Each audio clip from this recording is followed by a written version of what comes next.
Hello, everyone. Ooh, I just realized my screen's all messed up. Let's try this again.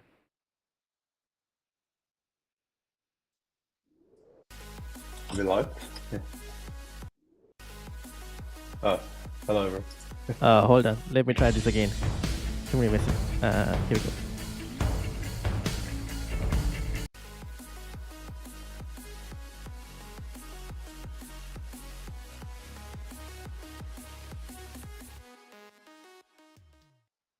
Hello, everyone. All right, now we're back. Welcome to the Football Chatbox. Unfortunately, I pressed the wrong screens and the entire thing was messed up. But welcome to the Game Week 3 podcast. How is everyone doing? Welcome in the chat as well. MFZ, Jamie Mackers, how are you all doing? And I'm joined by my co-host, Karan, who last week joined me as well. And we were talking about a triple captaincy, which you did end up playing. So we'll talk about that and the success of it. But how are you doing, Karan? Yeah, I'm good. I'm good, man. Yeah. All right. Now, Karan unfortunately has a slight cough. So if he does go silent, I'll step in and take over. Now, first of all, for those who are new, make sure you hit the like button. Hit the subscribe button as well. We've got to 880 subscribers. So we're trying to get to 1,000, so that's coming close. And if you're listening to this on the audio, like Spotify or anywhere, give us 5 stars on Spotify if you're listening to this on Spotify. But yeah, first of all, do you want to touch on the triple captaincy, or do you want to yeah, so to summarize, I love the triple cap, but I don't really like my team. So that's how I'm feeling at the moment. But yeah, I was very happy. I think it was a good decision, and I got lucky. Fair enough. I think that's a good combo, you know. All right, fair enough. All right, so because of that, we've titled the video Wildcard, which you're potentially considering. So this is not clickbait for anyone who's thinking it's clickbait, because potentially considering same thing how we did for the triple captaincy as well.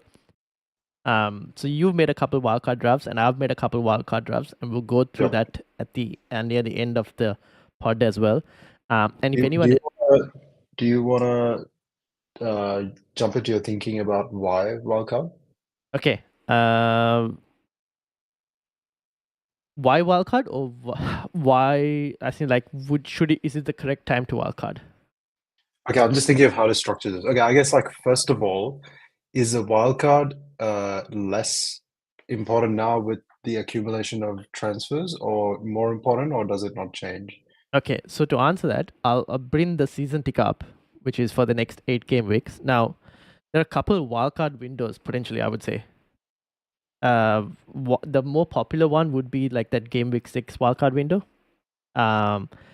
where you have the likes of Arsenal, who will have a fixture swing during that time, where they go from Spurs City to Leicester, Southampton, Bournemouth in their next 3. We got Brentford, who also go from City, Spurs to West Ham, Wolves, United, Ipswich, and Fulham. So they have a couple of fixture swings. You've got, you could also say you got Spurs, who are about to face 2 tricky ones in Newcastle and Arsenal, and then go to Brentford, United, Brighton, West Ham, Crystal Palace, and Aston Villa. So they got a pretty decent run after that as well. So they have a nice run in terms of fixture swings. Liverpool's fixture swing kind of starts in game week 4. And then we're in the middle of Chelsea's fixture swing, and also Fulham's current really good fixtures. And the same thing for Aston Villa as well. We're in the middle of those good fixtures. City just generally have pretty good fixtures unless they're playing Arsenal effectively. So yeah, in terms of when you mentioned about holding transfers, right? I feel like when the season started, all of us were thinking, oh, we're going to hold 5 free transfers in the first 5 game weeks. Everything's going to be good, and then we're going to wildcard, and then in the next week or so, we're going to have 5 free transfers. I'm like, oh, this is all great. But I'll be shocked if I get to 5. I haven't even managed to save a transfer so far. Last week I was talking about trying to save a transfer this week, and I went and used it. Why? Yeah, same. Because we've had 81 or 89 price changes in the last 3 days. Is that just because of the number of engaged players? That's just falls. Purely price falls. Like, Yeah. it's an insane number of price falls. Now, that could be the number of engaged players being like so high as well. It could also, I'm thinking it could also be due to the fact that there is no set one template, right? Last season there was like a set one template where everyone went, this is probably the best starting team for the season, and almost everyone had the same team. And then if you want to remove it, the number of price falls wasn't as high. It was just one or two, like a couple players falling.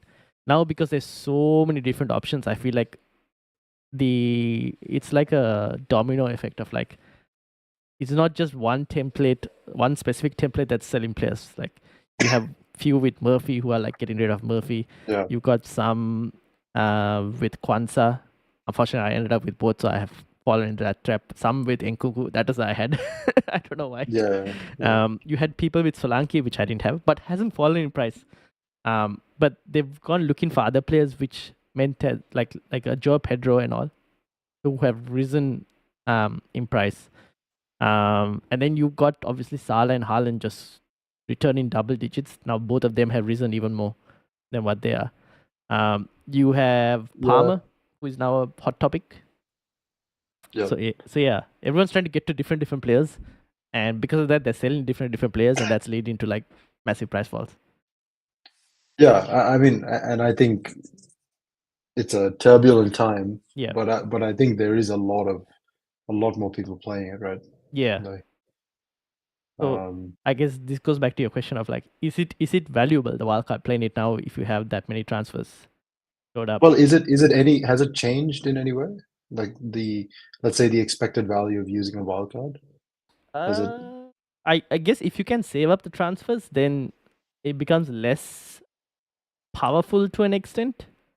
But we haven't gotten, or I don't know how many managers can get to that 5 free transfer situation without having to solve problems in their teams eventually. Well, also you get to 5, you use your wildcard, and you still have 5. Yeah, exactly. But So that might be something. I feel like if we're going to get to 5, it's probably in the middle of the season where things are a bit more stable, hopefully. yeah, I feel like every year I think about early wildcard, Yeah. and I see some very good players do it and Yeah. do it well. Yeah. And I think last year I didn't do it early enough. Yeah. I remember starting to consider it around now, and Yeah. then tossed up, and then ended up doing it like 6 or 7, and I sort of wish I'd just done it and bit the bullet. Yeah, fair enough. So if I do it this year, it's probably because it's a somewhat similar situation, except my team is not that bad, but it's not where I want it to be, and I don't have a good run of fixtures this game week. You know, so like I could make like next game week it'll be fine, but Yeah. I eventually want to move off this team, and this is a bad game week, so Fair enough. when So I you think might of it as well like like that, get some fixtures in. yeah, Because I guess we've learned more information, right? We've learned like yeah, Nkunku is a big red flag. is a problem. Yeah. I didn't think it would be a problem. And we've kind of figured out that Palmer is just going to be good again, probably. Now Yeah. I would caveat and say that Chelsea aren't going to score 6 like the way they did, because I felt like that was Wolves just being bad defensively, and Jose Sa especially, with just poor goalkeeping in general. So they're not going to score 6 every single game. But at least we've seen that there are a few, like we've seen that Palmer is going to be good. Nkunku is a problem to deal with. The defense is still probably an issue, to be honest. And then we've learned some other information as well from some of the other teams as well, like Newcastle. I don't know. Should we just go straight into the teams, or? Yeah, I mean, just to your point on Chelsea, like this, we saw this in preseason. Their attack really looked like it clicked, and their defense hadn't. So, and then against City, that's not really a data point, right? Teams don't play the same way. So this is our first data point excluding preseason. So I think if you want to include all of preseason, this is our second data point that Chelsea are A, an attacking team, and B, Palmer is the guy. He's the main man. He's the captain of the attack. Right. Yeah, because we thought we could cover like Palmer by saving 4.5 million or something on Nkunku, which has clearly backfired. You get what you pay for. Yeah, effectively. Okay, so I'll bring up the fixtures for Game Week 3. Yep. And this is by Rob T FPL. So you have Arsenal and City both on 2.45 expected goals, which is crazy. I guess I remember, what was the one? Do you remember which fixture we really disagreed with when we did this last week? I think it was Villa, right? No, it was Newcastle. Was it Newcastle? Let me go and see. There was one we really you and I both disagreed with. I think it was Game Week 2, right? I'm about to just have a quick look at Game Week 2. So Game Week 2, I think Chelsea was 1.95 against Wolves is 1.18. Villa was 1.13 against Arsenal's 1.85. Yeah. Yeah. I guess they did score 2 goals. I don't know what exactly. Did we score? Yeah, I don't know. Look, I don't want to derail it too much. Anyways. But I think the Arsenal Brighton Yeah. projection, I think Brighton are a much better team defensively this year than we have seen in a while. I think. Yeah, fair enough. I guess this is because it's Arsenal at home. Yep. Kind of plays a part to it. I think what I would think is they have very good attack inside Brighton. So I think the clean sheet percentage of 42% is a bit high. Potentially. Yeah, I think Arsenal do manage to keep out even like City and stuff. Yeah. So, but like overall, Arsenal assets. It seems high. Yeah. Yeah. But like, are you looking at obviously if you're considering wildcard, you'll be looking at Arsenal assets. Do you go for the Arsenal defense even though they've got they have Brighton the two bad fixtures are Tottenham away and City after away. That. Yeah. City away, obviously worst fixture in the season. Yeah. I don't think Tottenham away is really that bad a fixture, especially for someone like Saka. Yeah. Like it's going to be a pretty end-to-end game. Like Tottenham are going to attack and they're going to leave space at the back. So I have no issue having Saka. In fact, I want him for Tottenham away. Yeah, the City away, sure. You can't. If you had a Gabriel, I would bench him. If you could bench Gabriel for Tottenham away and City away, I think it's fine to have them. Because immediately after that, you want 3 Arsenal. Yeah, most likely. If I wildcarded, I would have at least 2 Arsenal. So you would get like a defender and maybe Saka. Defender, Saka, maybe keeper. Yeah. Oh, double defense. Yeah. And I kind of want Havertz in Game Week 6. Yes. Then you can't go double defense. Yeah. Yeah, so I don't want to lock myself out. Yeah. And also, transfer window closes on Friday, right? Yeah, end of this. Yeah, I think Friday, end of this week. You know what's Saturday probably. You know what's really interesting? Yeah. Nobody's bought Osimhen yet. Yes, so I've seen rumors of Osimhen being linked with Chelsea for one. There are also obviously the rumors with like Arsenal needing a striker potentially. Yeah. And then I don't know. Maybe Saudi rumors could appear. It's very hard to tell exactly, but I don't see him going to Saudi. I think he didn't want to. He wanted to stay in Europe or something. He's not at the point in his career where he should go to Saudi. Yeah, true. I suppose it's possible. Nobody else is going to match his wages. Yeah, but Napoli kind of need to sell because they have financial issues. No, they need to sell. Yeah. They've already spent 30 million on Lukaku, and they've got PSR issues. They spent another 30 on McTominay. So yeah. Hey, is that the best piece of business by anyone in this entire transfer window? I think it's close. I mean, it might be the best piece of business that we've done this transfer window. Yeah, sure, it is. For sure, yeah. But it might be. I don't know. Oh, you never know. Anyone who's selling to Chelsea might be doing better business, to be honest.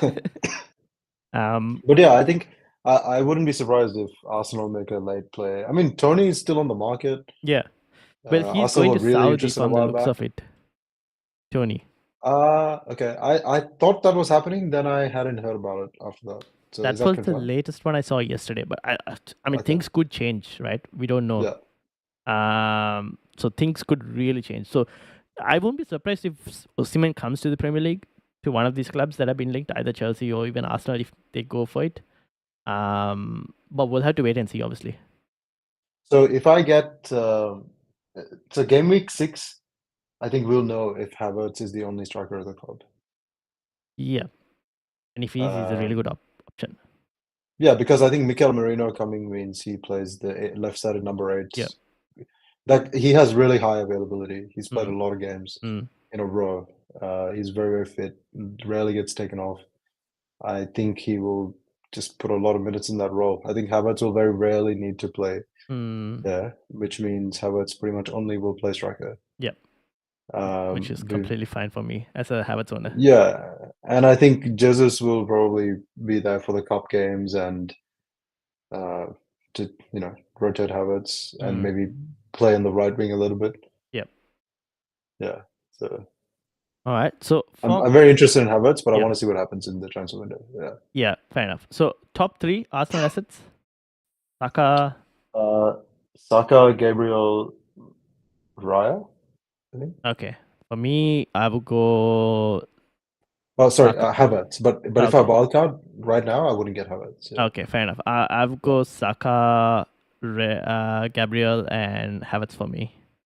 Because I've already got Havertz, so I'm happy with that. So yeah. All right. Next game, we go to Brentford versus Southampton. Now, Puma is on the on this picture. He's also made potential wildcard drafts. What do you think? Obviously, the next after the Southampton one is the money fixture, but the game after those, like the 2 games after that, is City and Spurs. Now, City is a hard game. Spurs, from an attacking point of view, could actually be a decent game. I don't know. Spurs have been okay defensively, so it's hard to tell. But it could be a decent game. And then after that, he has a good run of fixtures. Yeah. So if you can bench him for the City game, I'm fine with it. Okay, so a good option to have as an entry point for this game as well. Yep. In terms of Visa, now that Tony looks like he's going. Yeah, I need to do some more research with how exactly they've been playing, but my understanding is it's there's 3 up front, right? When they play a team where they have possession, so like a 4-3-3. Yeah, okay. And then Bournemouth on the right. Yep. And then when they play a bigger team, which is like this, Liverpool. Which is like this. You've got Luis Potter all the way on the right. It's like some shape with wingbacks normally, right? Yeah, effectively. It's effectively like Luis Potter on the wing, and then you got 19 and 8 is basically Mbeumo and Jensen. And you can see Visa is like way deeper. Oh, man. Visa is number 11. That's so deep. So he's dropping deep, probably to help with he's dropping deep, probably to provide like a target man. Yeah, true, probably. Because Tony used to do that. Yeah. So that's against the harder teams, I guess. So yeah, they generally go to some kind of 5-3-2 kind of shape against the big teams, and then Bournemouth was one of the strikers. So most of the time he's going to be on the wing. Yep. But he'll probably be the more. But then again, forward. 90 minutes pens and some other set pieces. Yep. Definitely a good option for anyone looking. Yeah. Southampton. No. Under pretty much the worst team in the league, right? One to target at the moment. Yeah. Fair enough. Okay. Cool. Moving on. Everton versus Bournemouth. Now, I would say Everton will improve. It's just that they have defensive issues at the moment, like Brentford and all not fit and all of that. So they have a lot of injuries. Yeah, so that is definitely going to cause a problem for Everton. But going forward, what do you think? Like after. I mean, I have Pickford, unfortunately. Yeah. But I'm not really. You got to wait and see on them improving. If they improve, their defense is always going to be a pick. But they're not particularly interested in Everton. Bournemouth, on the other hand, Iralo is really attacking coach. We're playing some really fluid football. by the end of last year. They're starting to look good again now. Hmm. They've got quite a few interesting picks, I think.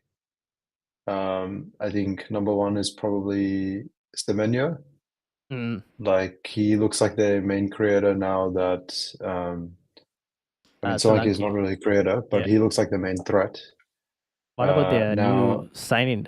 yeah, Van Listen? I don't know. Evan Nelson, yeah. Yeah. So he's a player with like, let me see if we can find it quickly. But I looked up his underlying stats Yeah. when I heard they signed him, and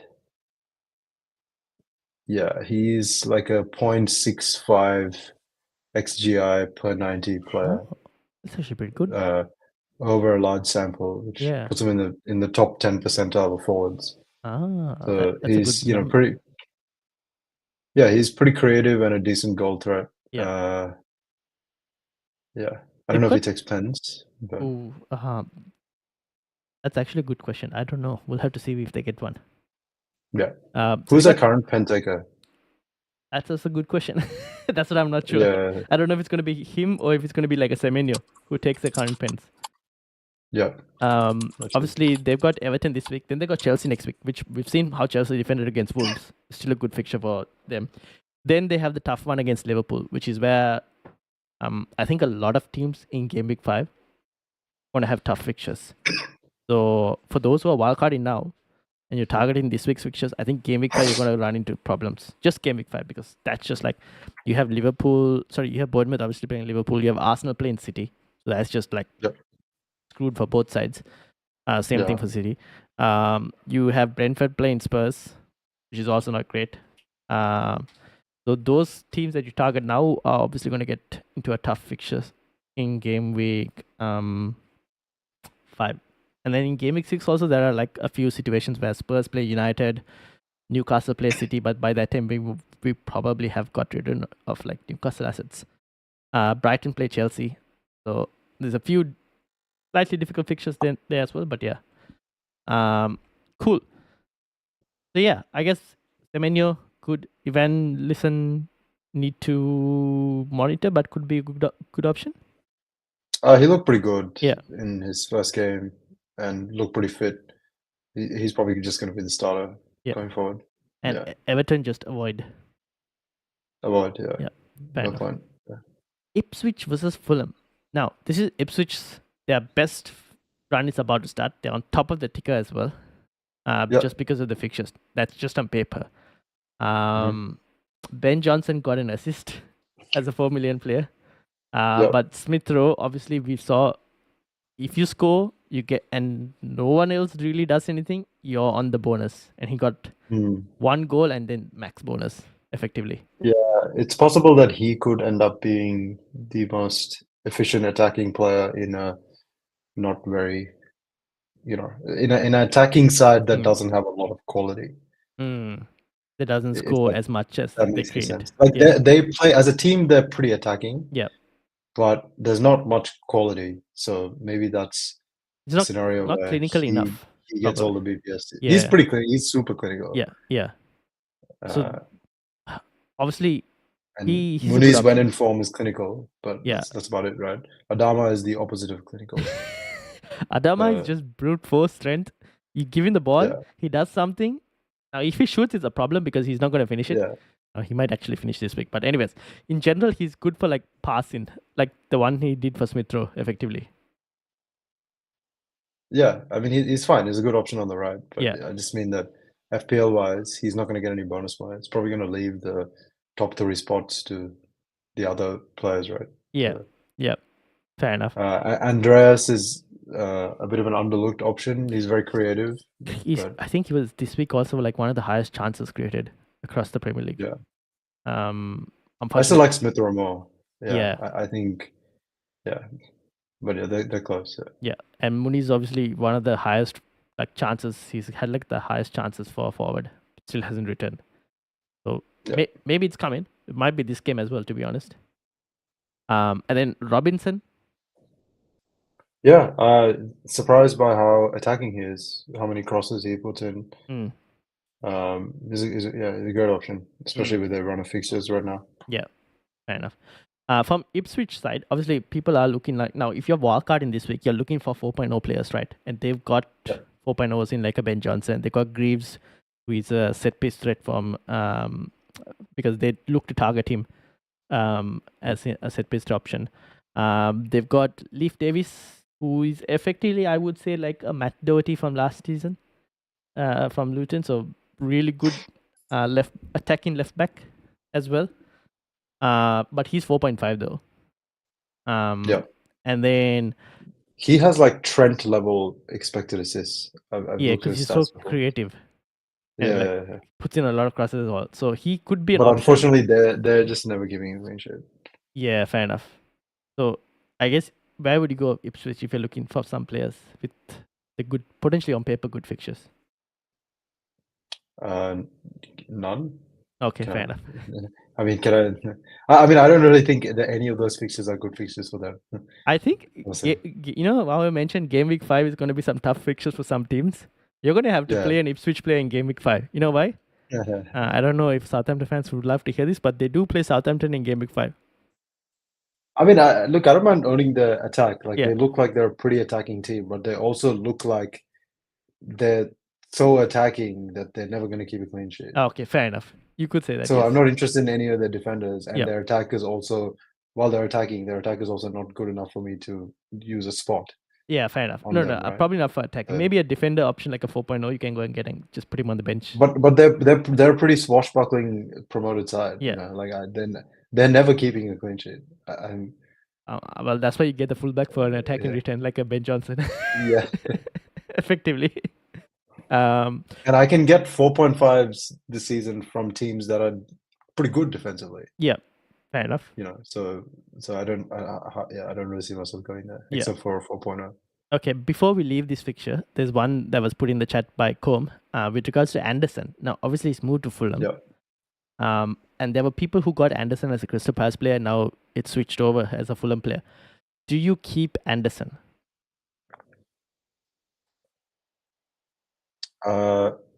Yes, I think he's gonna walk straight in. Okay, fair enough. He used to play there. Yeah. Everyone As should a keep in lone mind. player, yeah.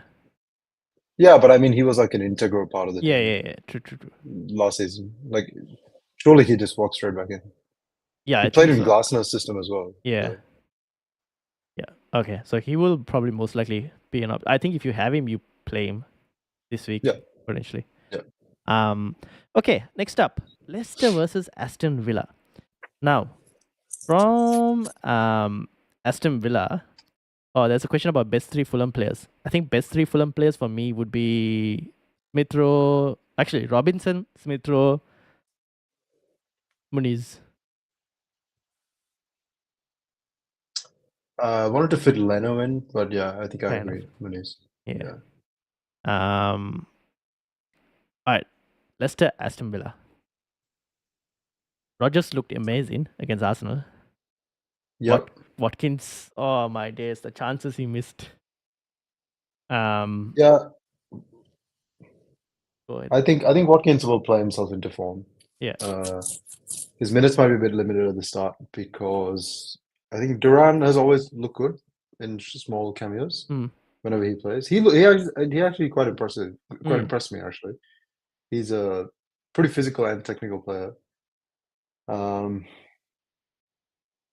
Yeah, so Rodgers 5.0, basically attacking mid that is about as nailed as you can get. Yeah, I would say he's probably like one level below absolutely nailed, right? Yeah, probably, yeah. But he's the best 5.0 you can get, especially with Villa's upcoming you never get a 5.0 that plays that isn't just a pure DM or something like that. Yeah. Right. So which is now 5.1. I do think people are overstating his attacking threat. Yeah. Like he looked really good, but he's very clearly like a dribbler, progressor type player. Yes. He picks it up from deep, and I actually heard someone compare him to Bellingham. Not in terms of how good he is, but in terms of the but like style. what he does, kind of. Yeah. Yeah, I mean, he sort of looks like he like shimmies past a couple of people, drives forward, creates holes in the defense. But then he's always like laying it off to someone else. So Yes. he doesn't. I looked him up. He's like a 0.2 XGI per 90 type player, but a lot of that's on the wing. So he might be a bit different when he plays in the middle. Yeah, so the But last he should have couple got an he's been- assist versus Watkins, right? That's the one where that's what you said. So that's the thing. So he plays in like that number 10 pocket, and like what you said, just drives. That's one of the things he did in the Arsenal game as well. He just dribbled past a couple players. So something to keep in mind is that when they don't play a big team like Arsenal, instead of playing like a 4-4-2, which is effectively what they played, they'll probably play more like a 4-2-3-1. Yeah, fair enough. That's a possibility. So Rodgers will go from being a second striker to like a number 10. Yeah. So looking at this and map, he'll have more players further forward to him. Yeah, because in this one he's effectively the furthest forward. Because he's number 27, and then Watkins is just behind him. But like when the upcoming fixtures, I guess, is when you'll have more runners in front of him. You'll have the likes of a Leon Bailey, who's significantly deep in this pass map, will be like further forward. Yeah. So I think Bailey will. I guess he'll play as a right wing, and I just expect someone like a Bailey to be more of an outlet when they're not playing big games. Yeah, fair enough. Okay. So do you think he's a great pick? Yeah, Morgan Rodgers. Yeah. Do you think Bay should be considered as well if you were to pick like an Aston Villa player, or would you pick Rodgers first and then? I think Rodgers is my number one pick because of what it enables in most drafts. But Bailey is my number two mid pick. But I think my second pick is actually still Watkins. Yeah, fair enough. Just because Rodgers, Watkins, Bailey. I think Watkins will get at least 60 minutes while he plays his way back into form. Defensively, people are looking at Aston Villa defender. Konsa seems to be the safer option at 4.5. I think Konsa is the only choice. There are some people picking Nedeljkovic at 4. Yeah. And I think that's only going to be an option for short term. From what we know now, it's a very short term option. They're probably going to sign a right back. If they don't, Matty Cash is back in a month. Yes. I don't particularly rate Matty Cash. I don't think he's the right fit for the system. Even. Yeah. I think Nedeljkovic looks better, but we don't know how. Like once he's back. Yeah, but he's a young player. He's always going to be one bad game away from getting a rest. Fair enough. The Konsa is the better option significantly. They're linked with the Gertruda. The Feyenoord? I have no idea how to pronounce his name. I know who you're talking about. Yeah, the Feyenoord right back. Yeah. Gertruda? You know how to Geertruida? Yeah. So this guy's very attacking, very creative right back. Yeah. It's the kind of player that they need. Fair enough. That's the kind of player they really need, right? Because these Unai Emery teams, they use the fullbacks for width. So. Would you avoid Aston Villa defense, or what? Because they haven't fully shown quality yet. But yeah, fixtures are coming. But no, but I mean, when you have a 4.5 option available, or a pretty good defensive team with the fixtures, I think you just take it, right? Fair enough. All right. Yeah. Leicester. Actually, is Maatsen an option yet? No, because Luca Dean. I'm very interested in Maatsen once I know he's an option. Yeah, but the problem is Luca Dean is there, and until Champions League starts, and like once we figure out that rotation, until then I probably wouldn't go there. Man, okay, yeah, he would be such a good FPL asset if he was nailed. Yeah, fair enough.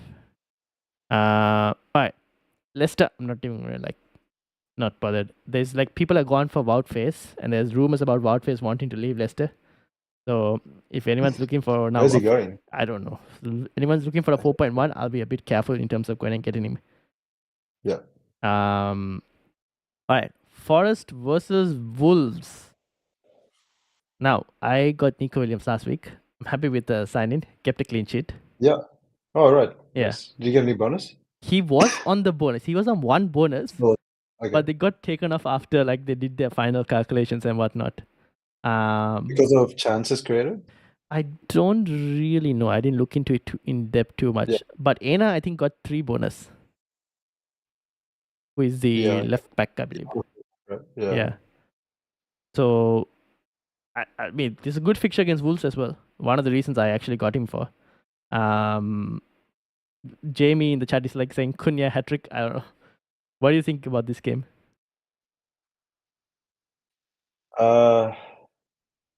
Wolves seemed good against Southampton, they had something like 40% possession. Yeah. Southampton I don't know if you've seen the pass map, but Southampton have a thick passing map everywhere except the final third. This is more than network, so I don't know if this would show it. Oh yeah, this No, kind of yeah, shows it. Yeah. So they just dominated the ball and did absolutely nothing with it. Yep. And Forest waited and countered and generated like 2.5 XG or something. Yep. Fair enough. So, and I remember from last season too, Forest were good at this. Yeah. So I would look out for fixtures where Forest can have a team that plays into that. Yeah, true. So I'm trying to think whether Wolves fits that description or not. Against Chelsea, you would certainly say so. Both teams just threw the kitchen sink at each other. Yeah. If you see more of that, yeah. Yeah, fair enough. I mean, you've seen so in this specific situation, both the wide players of Forest are pretty high. Where you got Elanga on the right and Hudson-Odoi on the left, but you obviously have Morgan Gibbs-White who's in the middle, who's just going to link everything effectively. He's pretty high up. Yeah. But then why is Wood so deep? Don't fully know. I think whenever you see these target man strikers deep, I suspect teams are using them as like a link up someone to do like a goal kick to or something. Yeah, they chest the ball and then pass it to like a Gibbs-White or a wide player. It down and then runs and then gets into the box later. Yeah, because if from this right, if you look in, he's linked with Anderson, number 8, like the passes, and Gibbs-White. So he's probably chesting it and then passing it to those two, who then pass it to the wide players. Yeah, because this is the average position that they make passes, right? I think it's not the average position they're in, right? Ooh, that's a good point. Actually, I might have to check that and see. Yeah. This is where I think that I need to get the position maps. I'm going forward. Yeah, the heat maps. Yeah. I'll probably do that from the next podcast. Oh yeah, no, this is cool too, but I think it shows slightly different things. Yeah. Back to the fixtures. So Wolves. I don't know. I have I don't know. I'm not really qualified to talk about all their players, but I have this guy. What's his name? Mosquera. The 4.0 Wolves. He's playing 4.0 who's playing for a side that's normally better defensively than like Ipswich or something. So. Yeah, fair enough. It's just that I feel he's probably gonna get some red cards. I think they need a new goalkeeper. Where's Wolves? I've lost Wolves. Did I lose Wolves? Here we go. Wolves. Yeah. So I think they just need a new goalkeeper. It's like number 14, as you can see in the centre backs. This is a very odd passing network. Like the front three are just effectively on their own, kind of trying to press. Yeah, just completely disconnected. Yeah. Cool. Moving on. West Ham versus Manchester City. Now West Ham beat Crystal Palace 2-0. I guess Lopetegui is a good manager. We've seen their new signings coming off the bench and doing the business. City, I mean, Haaland just annihilated Ipswich. Savinho, actually, let's talk about City first. Savinho at 6.5 looks a really good option. He looks unbelievable. Yeah, actually. I'm gonna bring his the City's passing network. Look at that. So Haaland in the box, but look at Savinho, number 26. Pretty high up. Wow. Yeah. You can see. I was hoping to see Rico Lewis further up. Rico Lewis, 82, just behind, effectively. Actually, Rico Lewis is City's most interesting player, technically. Hit the post. I watched the game in detail. Yeah. He was a right back who played as a second striker in possession. I don't even know how else to describe the position. Yeah. It's like a number 10. Yeah. It's not as a there are right backs who invert and become defensive mids Yeah. or number 8s. Yeah. He's not even that. He's just a pure number 10. And he doesn't even look to, let's say if Savinho has the ball on the right, Mm. he doesn't even look to make a run in behind or anything. He just like gets into the box Mm. and sits himself next to Haaland with his back towards goal. And then they like pass it into him, and then he lays it off, turns and looks to shoot or looks to find Haaland. He's basically a number 10. Yeah. And then when City lose the ball, he runs back and covers the right back zone. Yeah, fair enough. That's actually exactly how he plays. I'm sure that'll be the degree of that will change based on how difficult the opponent is. Yep. I don't think you can do this against an Arsenal. No, probably not. So, but against the shit teams, they're going to be in a 3-1-6, and Rico Lewis is going to be part of the 6. I will show you that. I was talking about possession map. Let me just quickly paste it here. Man City. While you do that, I'll here we go. This is the one I was talking to you about. Oh, yeah. So this is, I guess, what you were trying to say with Rico Lewis, like the advanced, very close to the box, effectively. When they're in position. So this is when they have the ball? Yes, when they have the ball is on the right. When they are out of position, these are like the kind of players who effectively impact it. Okay. That's interesting. I'm sure that he was in the box as like a shadow striker almost. Possible, behind yeah. Haaland. It could be. I don't know. And I don't know if he probably wasn't doing it enough for enough minutes to change the out of position ground. Yeah, probably. This is still like 1 to 55 minutes. So yeah. After that, also like the later stages, they probably like get more into the box, right, City? Because he missed a chance where he hit the post. I mean, there was just it was basically an empty net. The keeper was on the ground, 2 defenders in the way, and he just sort of hit it too hard and hit the underside of the post and it bounced off. But if you look at the position he's in, like, how does a right back get there? Like, there's only 2 people in the box. Haaland has occupied the keeper, and then the guy who the loose ball has fallen to is like Rico Lewis. Yeah, fair enough. Like how does a right back get there? Like, he's playing some weird roaming position.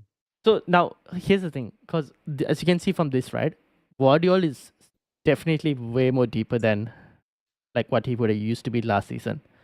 Now we spoke about this last week as well. Like now, if Kyle Walker does get into this team, which is at this point we don't know, he might not get into this team. I don't know. Once Champions League starts, we might have a slightly different story. But then that could probably flip Guardiola's attacking responsibilities, I guess. So I think Pep is in the middle of trying to find a new system. Right? I think we're watching him tweaking around because excuse me. No. Sorry. What I was saying was basically the challenge Pep faces every season is other than 1 or 2 other teams, no other team tries to go toe to toe with City, right? Everyone knows what City can do in an attacking sense. So everyone parks the bus in some way or another, right?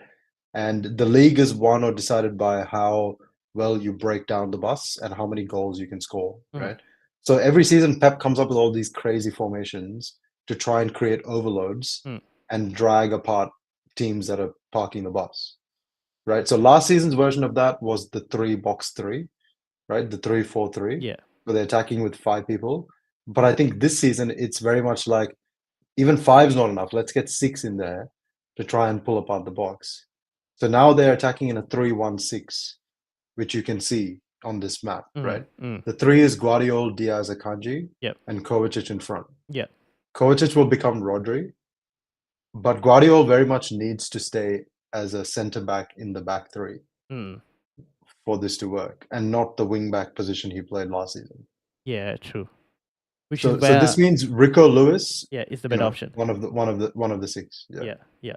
And also to my point, there's no other player in the squad that can do what he does. Mm. So Walker coming back, I think Walker's more of a threat for Akanji in this system That's than Rico because of Lewis. the ability to play the centre back spot. I think so, yeah. I think we've seen Walker has played very well for City, but you can see his technical shortcomings in a side like this. Yeah. And he's 35. Yeah, fair enough. Is he? Yeah. Damn it. Didn't even he's know. 35, man. Okay. Yeah. I mean, he's still really fit. But... Yeah, cool. So one to monitor and see, because obviously this week and then international break and then obviously Champions League starts as well. So things could slightly change, but for the moment, Rico Lewis looks like the better option. But yeah, Savinho, I am definitely on the watch list. Someone I'm really considering. Very, very tempted at 6.5. Anything else to add on City? Haaland's a must? Or can we still continue to go without Haaland? Yeah, we'll come to Haaland in a sec. Yeah. I think it's okay that we spend a bit of time on City because, obviously. What do you think happens when Foden comes back? Ooh.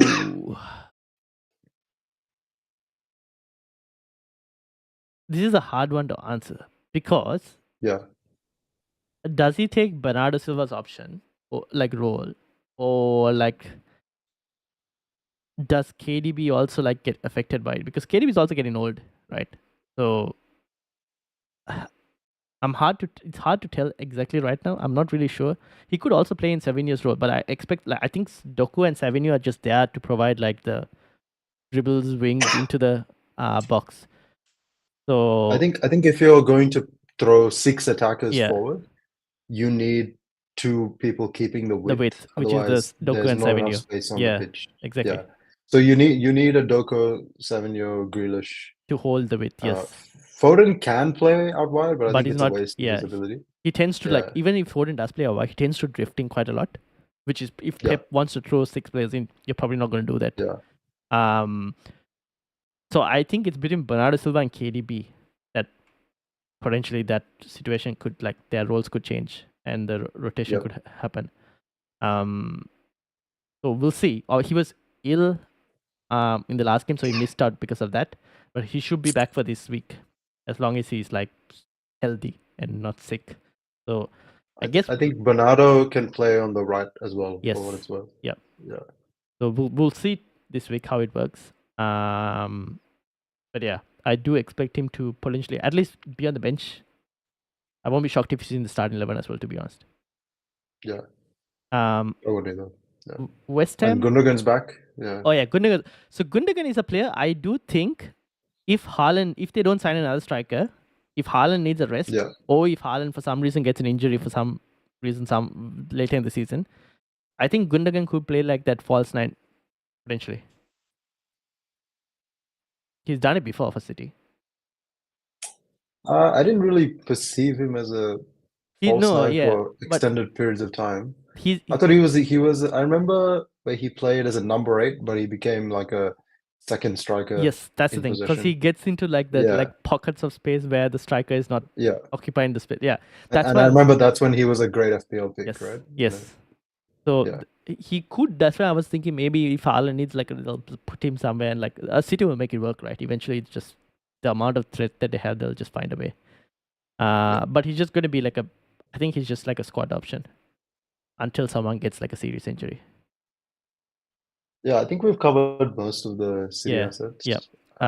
West Ham? I think with West Ham, I was going to say Souček looks quite interesting this season.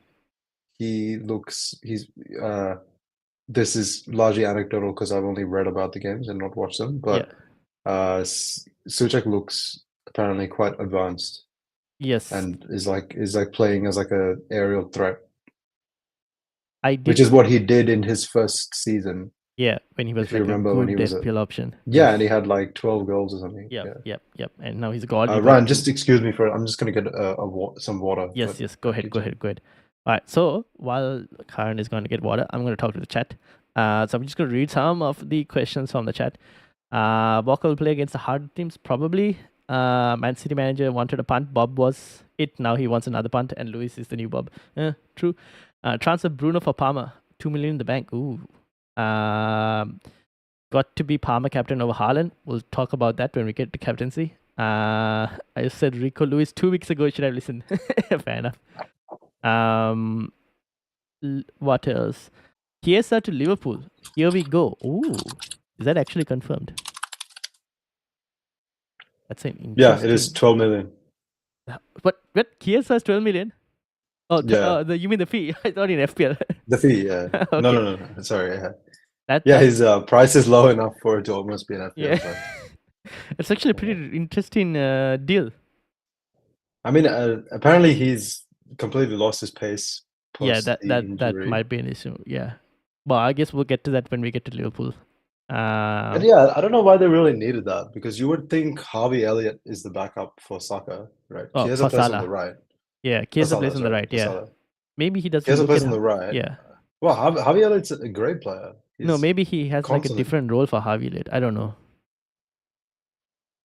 Yeah, maybe as a 10. Yeah, sure, maybe that's what I was saying. Yeah.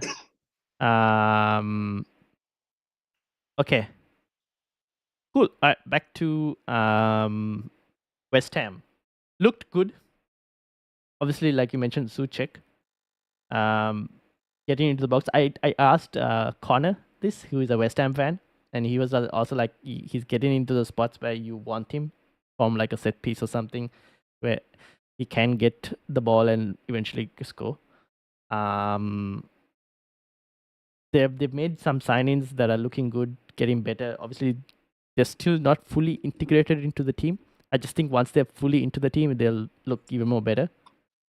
But this is I know 2.45 is there for City, but I don't think it'll be as easy, potentially, depending on how West Ham line up. It was 3.3 last week, remember? Yeah. For City, yeah. For City versus Ipswich, yeah. So, yeah, I mean, one to watch, I think, West Ham. Probably not at the moment, but I don't mind Soucek as a punt, as a 5 million option, if anyone's looking. Oh, we might as well cover this because we're here. Yeah. Captain Haaland? I am captaining Haaland, but I don't think he's the only captaincy option this week. I think there are actually quite a few captaincy options this week. I would also say Palmer could be in the consideration.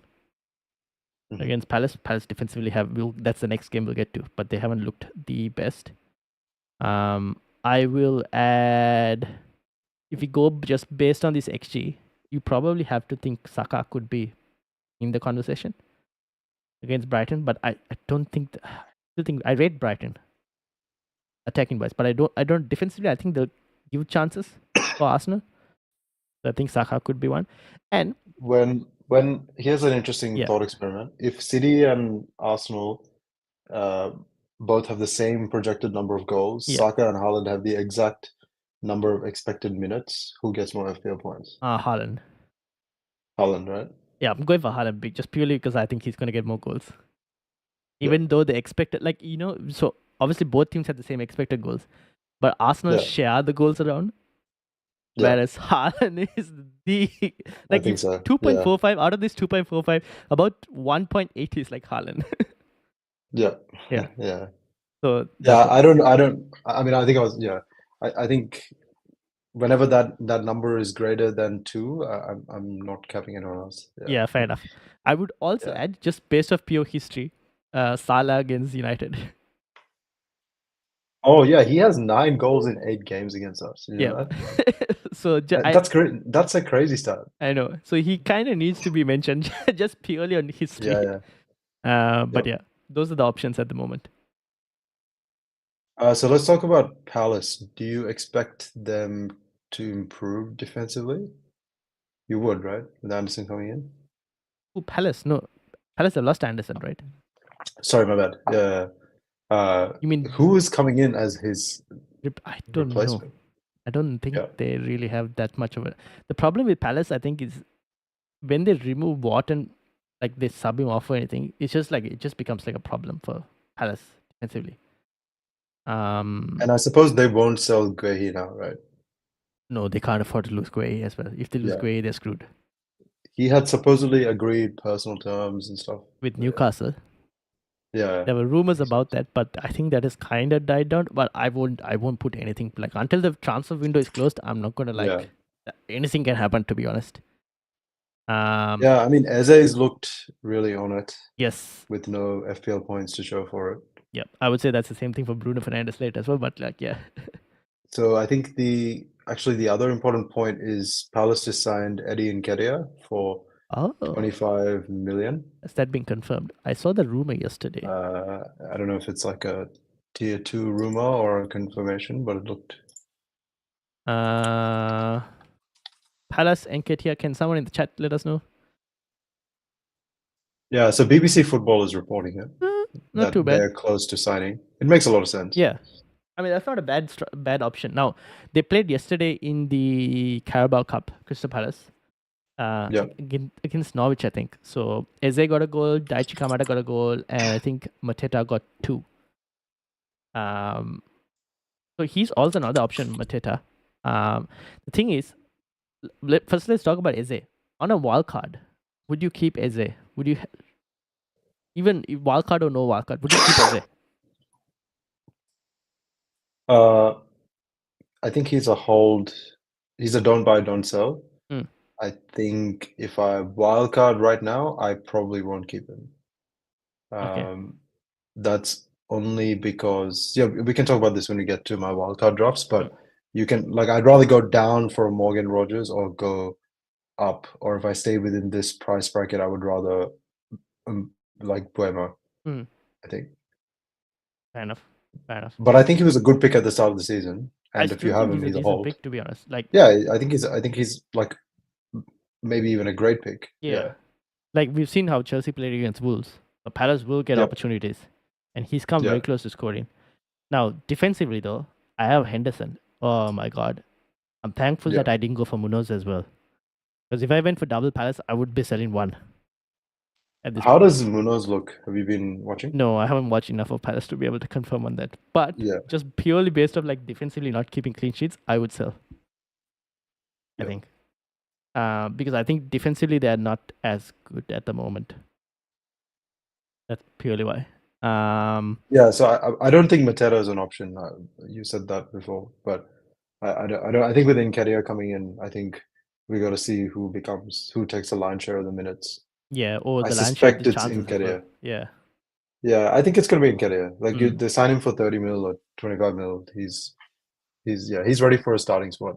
I mean, he's probably moving because he's been promised minutes. Yeah. Yeah. It's time for him to look for a starting spot. Yeah. He's a pretty good player. Yeah.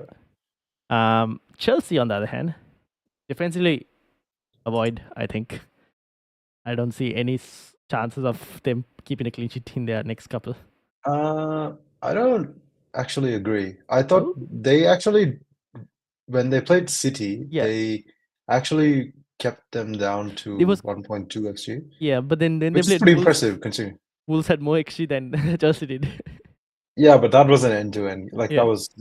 it looked like both teams just gave into the chaos. Yeah. Yeah. So I mean, if Chelsea are going to do that always, that's terrible. Yeah, But exactly. I think Levi Colwill's an option at 4.5. Mm. Yeah. The only thing is, I would want to see if they can perform because even in preseason their defense was bad. Yeah, but for 4.5 and the current fixtures, I would Yeah, consider you it. could take a punt on it. Yeah. That is a possibility. But yeah, for me personally, I'm like a kind of avoid at the moment from Chelsea defensively. Yeah, sure. Attacking wise, Nkunku we mentioned already, red flag. Although, Yep. kind of need to see how they do they have a Europa Conference League game, I think, this week. So need to see whether he starts that. Now I have Nkunku and I'm held on to Nkunku, just because I don't have another free transfer to get rid of him. So I've taken the price fall on him. If he doesn't play that Europa Conference League game, I won't be surprised if he plays the game against Palace on the left wing. Yeah, I think he's not really a left winger. No, he's not. He's not a left winger or a right winger. He is almost always a number 10 or a false 9. I think Palmer's best role is that number 10. Yeah. He's number 10 or like a number 10 on the right. Yeah. But Madueke has probably done enough to keep the spot on the right. Yeah. And Palmer's so crucial. He's going to play 80 minutes, and that's probably going to be in the middle. So I'm a bit like, where is Nkunku going to play? I thought Nicholas Jackson actually looked pretty good as well, and he's a good outlet striker. And when you have so many creative players, you need someone making all the runs. So Jackson also, makes more sense than Nkunku up front. But I don't know where Nkunku plays. This is where so Mudryk played the last game. Mudryk came off got subbed off. I don't think he's also crap. Yeah. So I think it's Pedro Neto who's going to be playing on that left wing. I don't think he's full fitness yet. Exactly. But so I think he's the eventual. Yeah. So when he gets to full fitness, he's going to play that left wing. But for the moment is what I'm wondering whether Nkunku, at least for another week, if he's an option. But I think he's just a player that eventually has to be sold because he doesn't really have a starting spot at this point. Or nailed down starting spot. I mean, I would sell him. Yeah. I wouldn't sell him for a hit, but I would look to offload as soon as I can. Yeah. So apart from Palmer, would you get another Chelsea player? What's Madueke worth? 6.5 or something? Let me have a look and see. Madueke. I mean, how many times is he going to have that much space?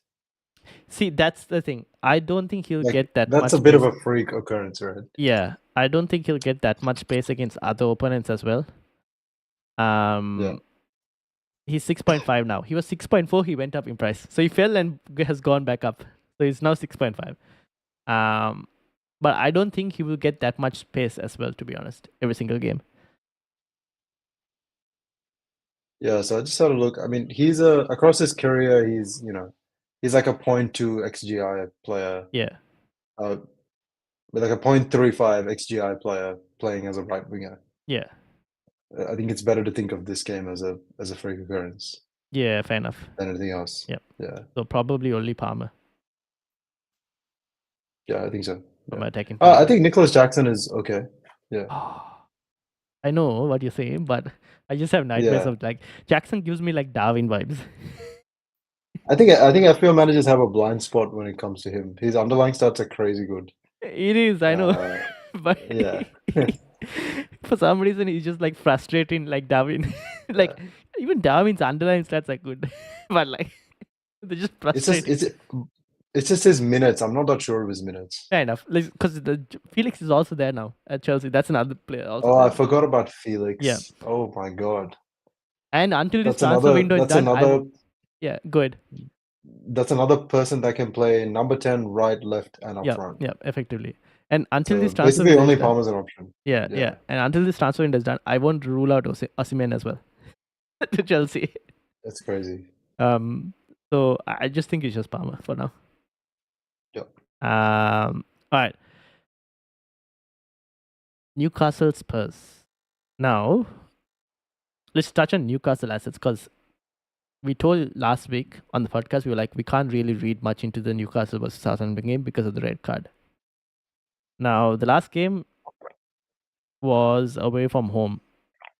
Now, usually home, they're slightly better, but hasn't really lived up to what we kind of expected so far.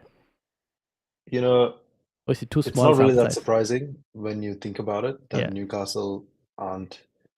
They basically are struggling to create chances. Yeah. Is what it looks like. Yeah.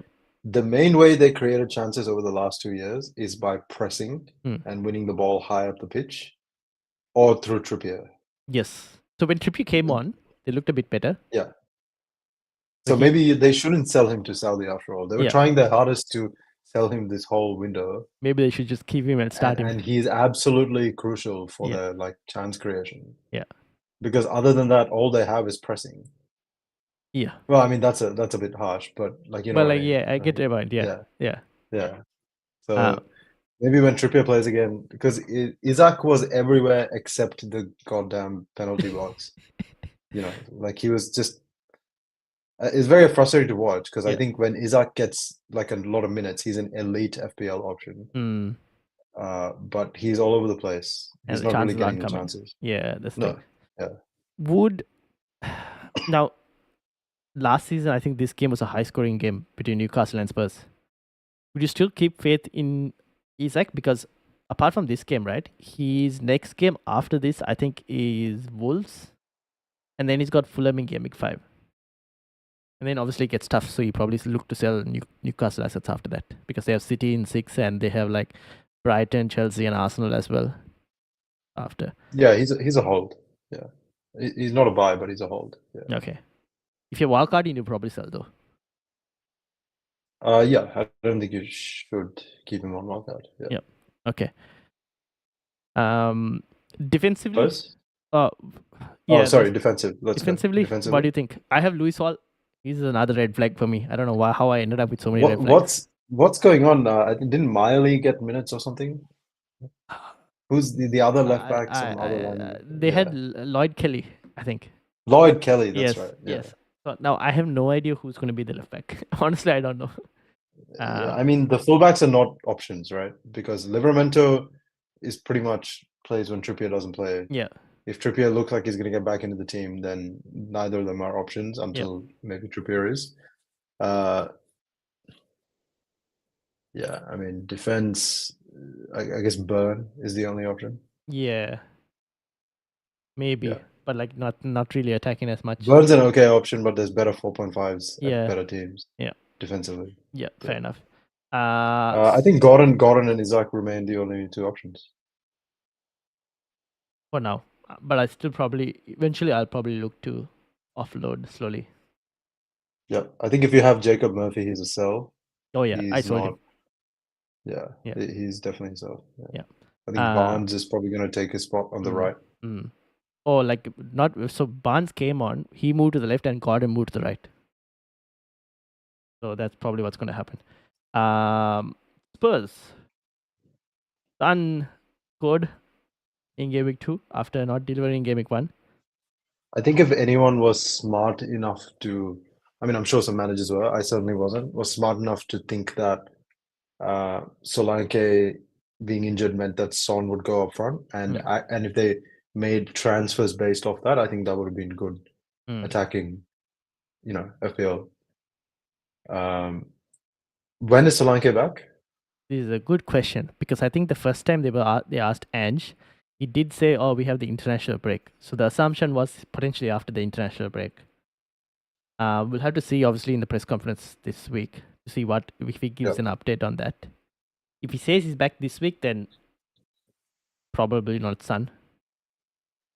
If he says Son, I mean, like Solanke still needs like the international break to recover, then Son is still a pretty good option to hold on to.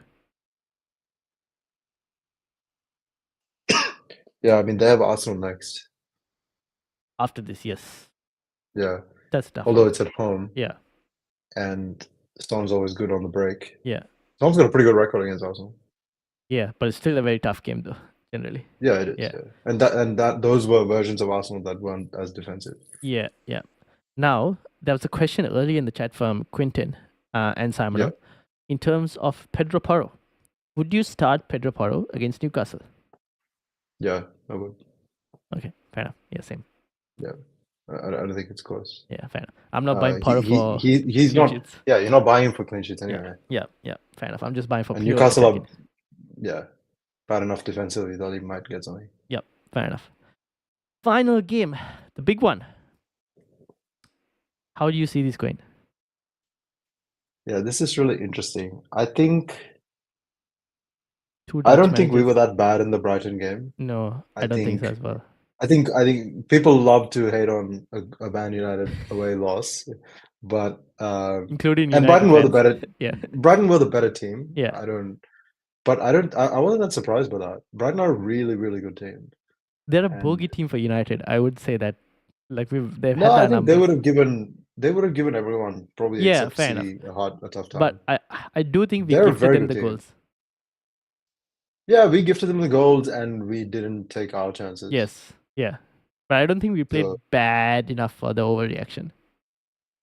I think we are a borderline elite team when there is a good transition happening. Oh yeah, on the count, yeah.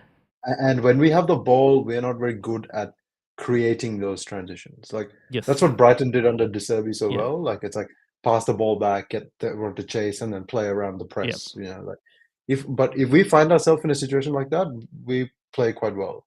Mm. You know, so I think against Liverpool, yeah, and I guess maybe that's why that 1.4 number is as high as it is. Mm. I think we will get chances. Yeah. Yeah. I just think Liverpool will completely control the midfield. That's how they've Yes. looked under Slot. Yeah. They care about control a lot, and they have very technical midfielders. I I suspect we will just lose control of the midfield. Yeah. Yeah, probably. I think the thing is this game. So from a tactical point of view, United's press is mainly led by like Mason Mount, but we're also, because Mason Mount is playing, Bruno plays that false nine, and we're clearly missing that number 9 spot, like a target man up front to just hold that like spot, because Bruno tends to drift everywhere, and Rashford and Ahmad don't really get in as double strikers. So when you see Xerxes come on, you can kind of see, okay, he's holding that spot, and that causes problems to the defenders as well. I think Xerxes needs to play for that reason. Mm. I'm a bit sick of the Bruno false nine. Mm. I think the other problem the Bruno false nine creates is that we then don't have Bruno in the midfield to progress the ball. Yeah. Like, because other than Kobbie Mainoo dribbling his way forward, we don't really have a plan to progress the ball. Mm. Bruno picks it up and whacks it long or whatever, but like he finds a way to progress it. So I think it's very clear to me that Bruno needs to play back in midfield.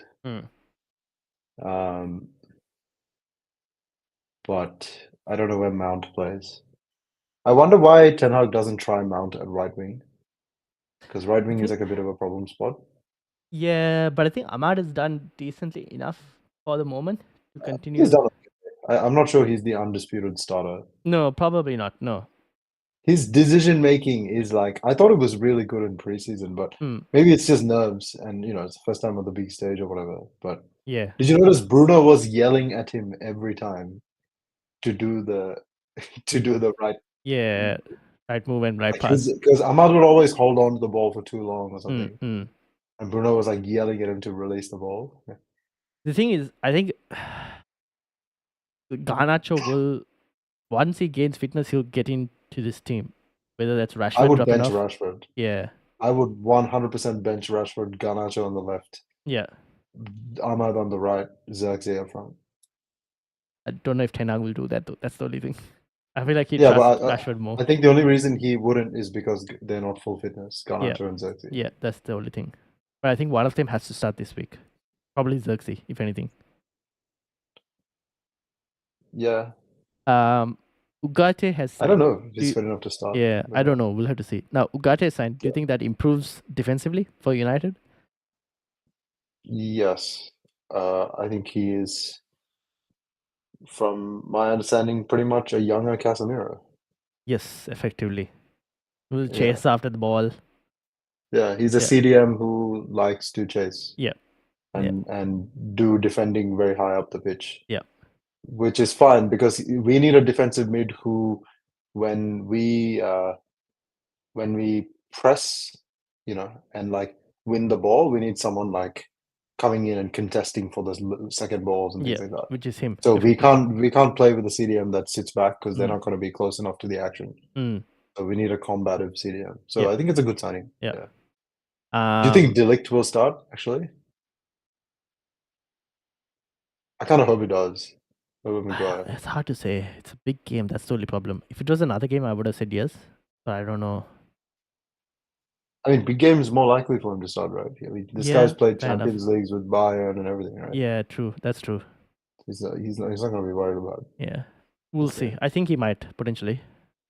But so I watched the replay, the slow motion replay of the second goal. The second goal. Yeah. The one where Mitoma made the cross.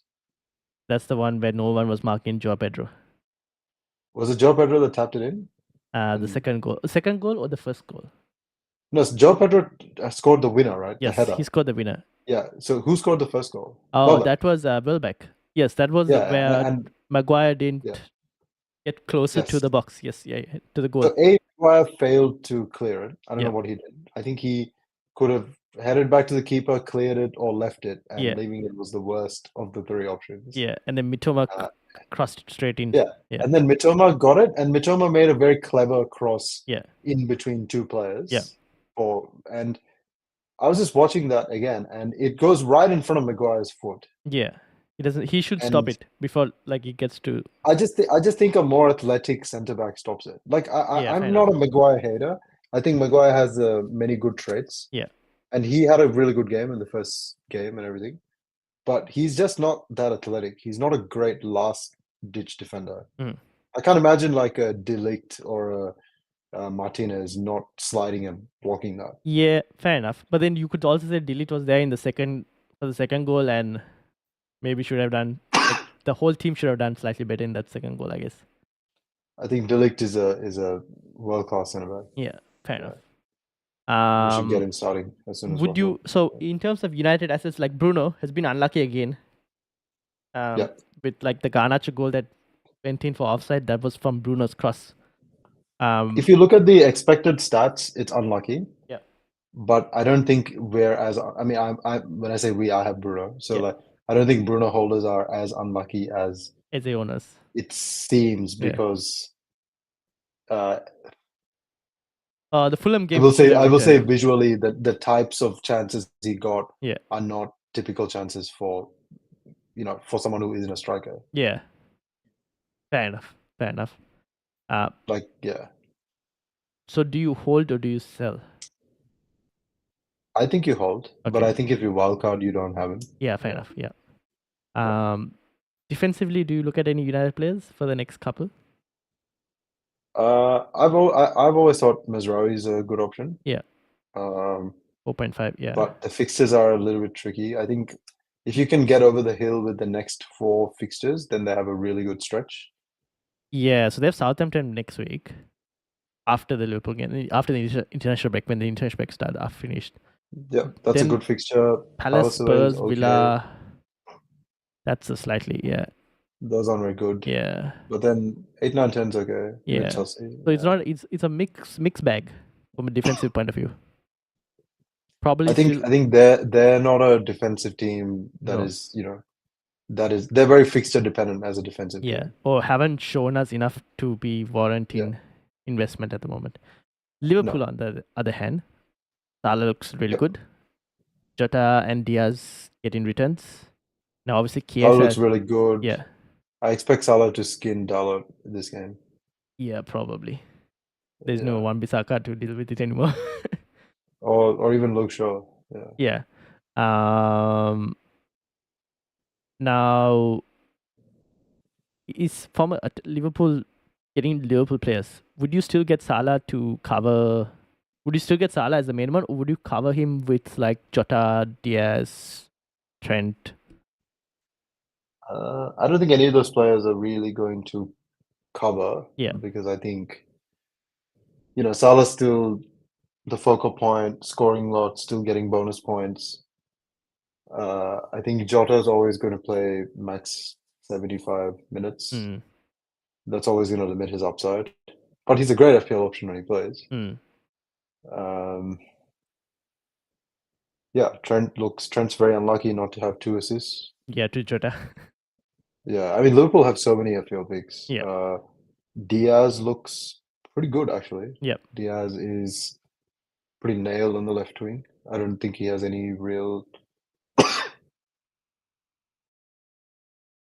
Yeah, he doesn't really have any serious competition, I don't think. Even Szoboszlai is like a bit of an option. Yeah. Fair enough. Okay, so I think Liverpool, like, best option, Salah and maybe Trent. I was going to say Salah, Trent. Would you put Robertson? Robbo, yeah. Yeah. I would, yeah.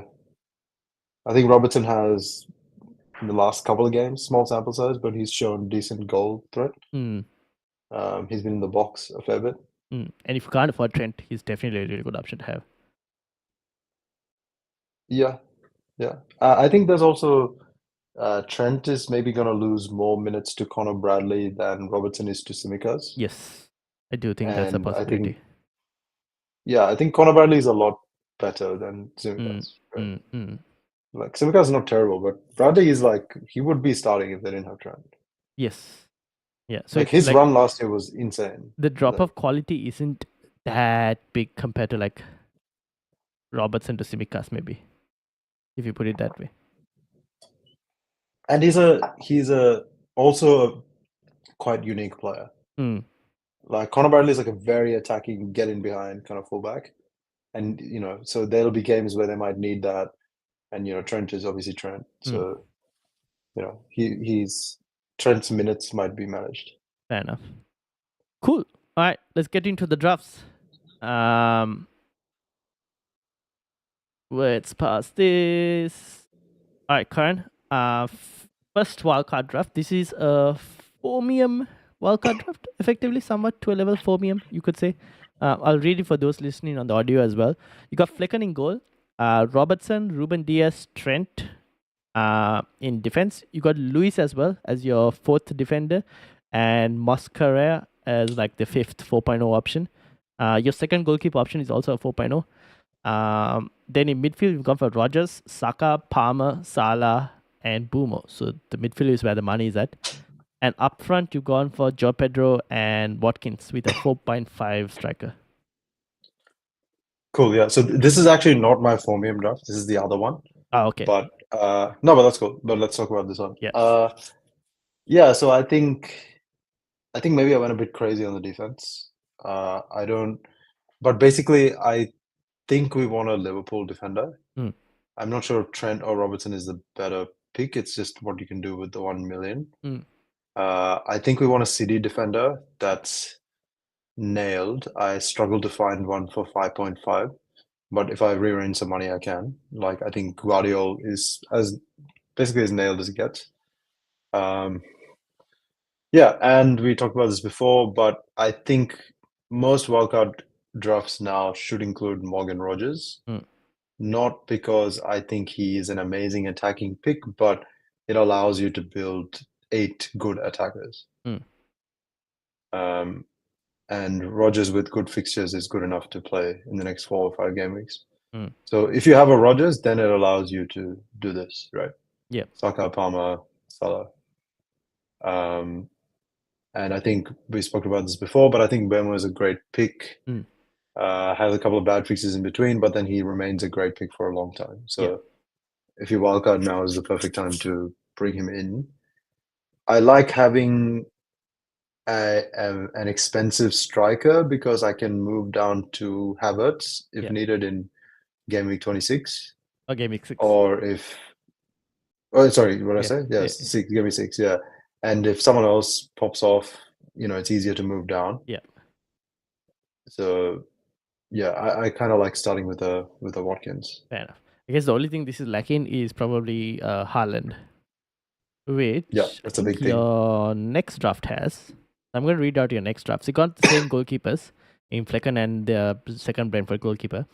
Gone for Robinson, Konsa, Levi Colwill, Dunk, and Mascara. So 4.5s and a 4.0. You've gone for Rogers, Saka, Palmer, Salah, and Semenyo instead of Bumo. Up front, you've gone for Haaland and Joe Pedro with the 4.5 striker. Yeah, so this is just a fun one. I'm not.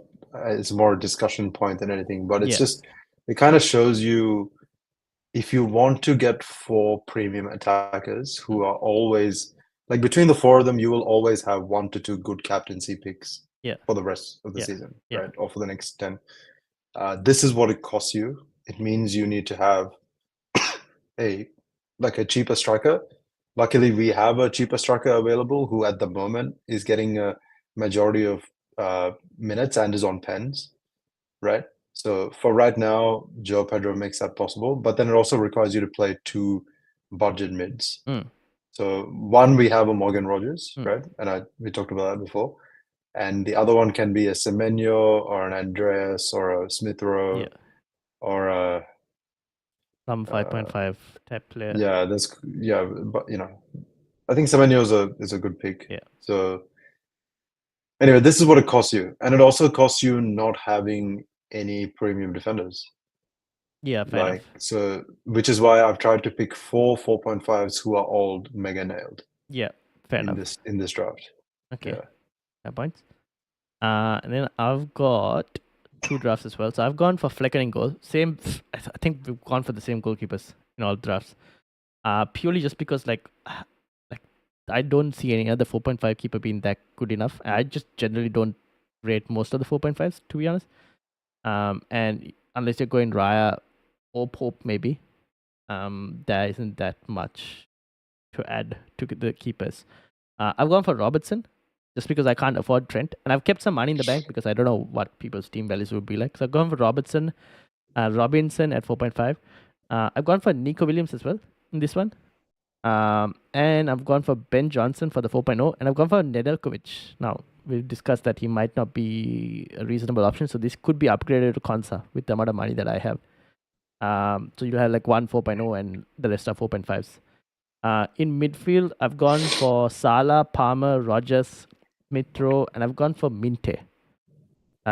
So you've invested more money in the midfield. I've kind of invested it more in the forward line.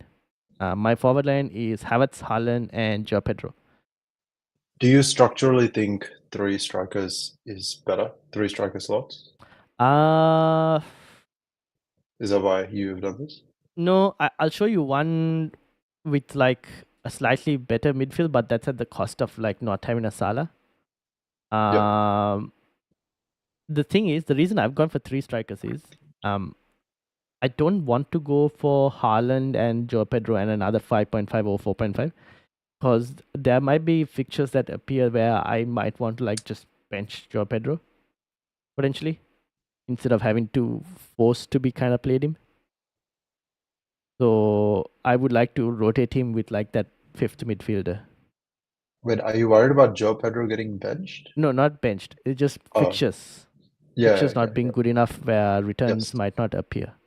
That's just the reason. It's not him. He will play 90 minutes or like close to as 90 minutes, and he's a penalty taker. So I don't mind about that. Him as a pick. It's more of the. But your rotation option plays with the same team, right? Yeah, that's why the 5.5 needs to.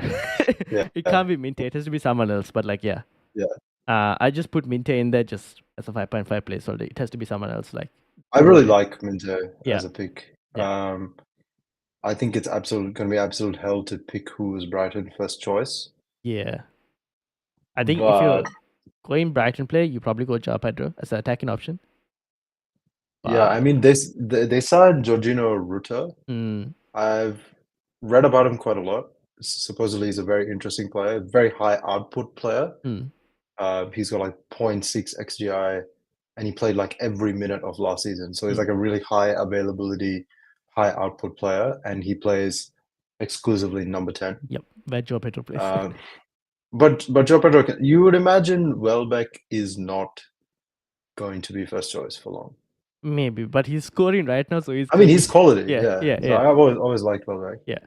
But eventually, there's a world where maybe Pedro goes up front. Yeah, possibly. The thing is, Joao Pedro is a pressing monster, and now if I bought him Brighton's like out of position and in position, Joao Pedro is like he's covered in almost every blade of grass for Brighton defensively. Let me throw another spanner in the works. Right. So Brighton turned down what 45 million or 50 million for Evan Ferguson 2 seasons ago. Yeah. Because they thought he could be worth more. So if I'm Brighton and he's been out for a year, and given the way they run and they want to pump his value back up, they're going to play him more. Yeah, fair enough. Yeah. So I think the risk of owning Joao Pedro is all of the above. Yeah, fair enough. That's the only problem. That's why. So the Minte is also there. Mitoma is another option for anyone who wants to go Mitoma. But then what about Adingra? Yeah, you have too many options, so you can't. High availability player who plays a lot of minutes. Like you kind of have to pick one and just hope for the best. But that's why I would like to rotate in that specific situation because Brighton have so many options that I would like to in certain situations. If I'm not confident, I will just like play another player. So I've gone Havertz in this one because I don't have an Arsenal attacker. That's purely the reason I've gone for Havertz and that 3 striker formation. But I've got another one where instead of Salah, what I've done is I've sold Salah and I've used that money to buy in Saka and replace Salah with Jota, and I've also upgraded Robertson to a Trent. effectively. Now, kept Havertz again. He Mm. can be someone else as well, to be honest. He could be maybe if Solanke is back, could be Solanke, but could actually go down a bit more if you wanted to.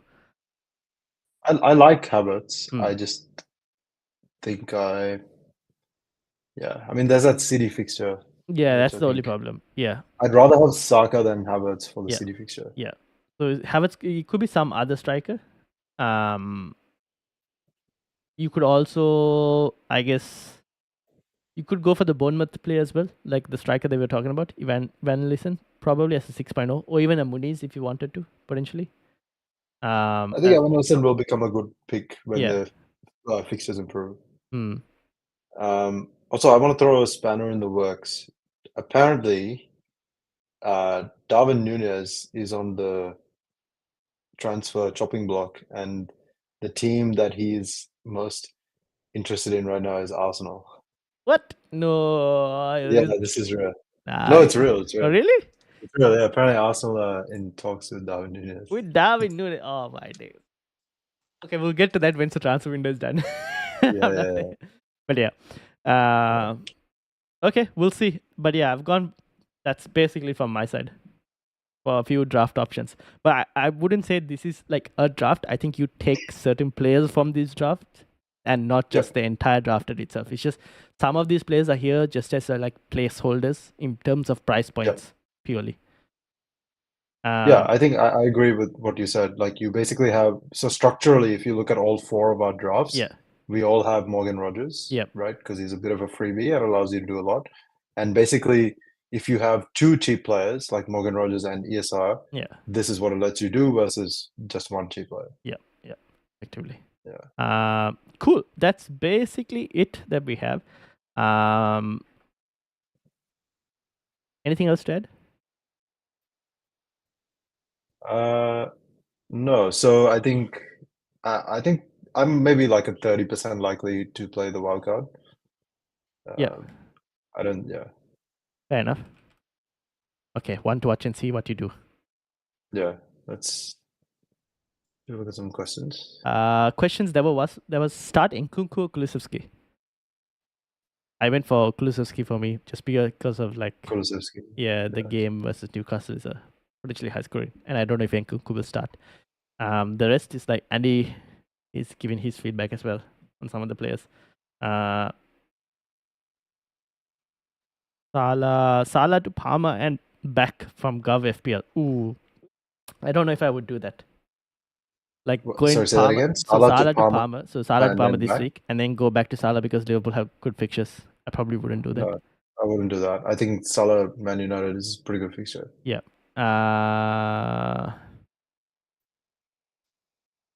There's a question from Disgusting. Yes. I want to do Hall and Isaac to Nedeljkovic and Watkins with my 2 free transfers. It also convinced me not to. Yeah. I mean, I guess if you have no other fires in your team, this is okay. Yeah, I guess so. I think if there like if you're okay with Nedeljkovic being a somewhat short-term pick. Yeah, before you wildcard. Yeah. He may keep a spot, but that's somewhat unlikely. Yeah, it's hard to say.